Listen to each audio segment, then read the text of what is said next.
तो आज हम बात करेंगे श्रीमद् भगवत गीता के बारे में। हमारे पास भगवत गीता है, ठीक है। तो इसमें क्या लिखा है इसके बारे में हम बात करेंगे, ठीक है। तो श्री कृष्ण ने युद्ध क्षेत्र में अर्जुन को जो ज्ञान दिया था वही ज्ञान पूरी भगवत गीता में लिखा हुआ है। और ये कितने अध्याय का है? इसमें 18 अध्याय हैं और 700 श्लोक हैं। कितने? 18 चैप्टर एंड 700 श्लोकास, ठीक है। 18 अध्याय और 700 श्लोक हैं। इसे में संपूर्ण गीता का मर्म आधारित है, संपूर्ण गीता का सार। इस गीता का ज्ञान किसने दिया था? श्री कृष्ण ने गीता ज्ञान अर्जुन को दिया था। तो ये श्री कृष्ण ने तो अर्जुन को दिया था, वहाँ पर कोई ट्रांसलेटर तो था नहीं, तो इसको बैठ कर सुना किसने? तो इसको जो गीता के साथ श्री कृष्ण ने संजय को दिव्य दृष्टि दी हुई थी कि जो कुछ भी वहाँ पर हो रहा होगा अपनी दृष्टि से देख सकते हैं। क्यों देख सकते हैं? और संजय को दिव्य दृष्टि इसलिए दी गई थी क्योंकि जो धृतराष्ट्र थे, ठीक है, धृतराष्ट्र जो कि राजा था और अंधा था, उन्होंने विनती की थी कि हम जो युद्ध क्षेत्र में हो रहा है, ठीक है, उसे हम देखना चाहते हैं, लेकिन हमारे पास दृष्टि नहीं है। इसलिए श्री कृष्ण ने, उनके सेवक थे वहीं पर, उनके दरबार में ही थे, तो संजय को दिव्य दृष्टि दी थी। इसलिए जो कुछ भी वहाँ पर घटा वो सारा ज्ञान किस में लिखा है? गीता में। किसने बताया था? संजय ने बताया था। तो सारा मर्म भगवत गीता में है, ठीक है। तो इसका जो पहला श्लोक है, धर्म क्षेत्रे कुरुक्षेत्रे संवेता युयुत्सवा मामका पांडेव च किम कुर्वन्त संजया। क्या है पहला श्लोक? धृतराष्ट्र, ठीक है, धृतराष्ट्र उवाच धर्म क्षेत्रे कुरुक्षेत्रे, धृतराष्ट्र ने कहा धर्म क्षेत्र कुरुक्षेत्र में, ठीक, उपस्थित मेरे और पांडु के पुत्र क्या कर रहे हैं? तो पहला श्लोक यही है, अध्याय 1 श्लोक संख्या 1। धृतराष्ट्र उवाच धर्म क्षेत्रे कुरुक्षेत्रे संवेता युयुत्सवा मामका पांडेव च किम कुर्वन्तु संजया, ठीक है।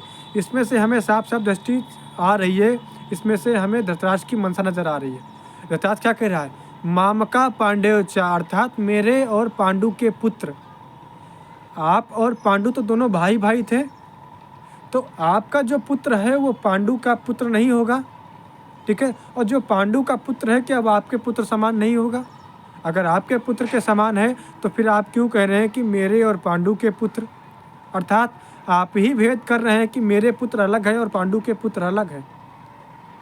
तब समझिए, जो पिता पुत्रों में भेद करे तो पुत्रों में युद्ध होना निश्चित है, पुत्रों में विवाद, पुत्रों में लड़ाई होना निश्चित है, ठीक है। इसको ऐसे समझ सकते हैं कि आज के जितने भी पिता हैं बचपन से सोच लेते हैं कि हमारे 4 बच्चे हैं, 5 बच्चे हैं, 2 बच्चे हैं, तो उनके लिए पहले से ही विचार कर लेते हैं कि हमारे बच्चे अलग होंगे तो इनके लिए इतना घर बनवा दिया जाए, इनके लिए इतना संपत्ति इकट्ठा कर दिया जाए, आधा आधा ऐसे कर लेंगे। तो पहले से ही वो आधा आधा करने के विचार बना लेते हैं।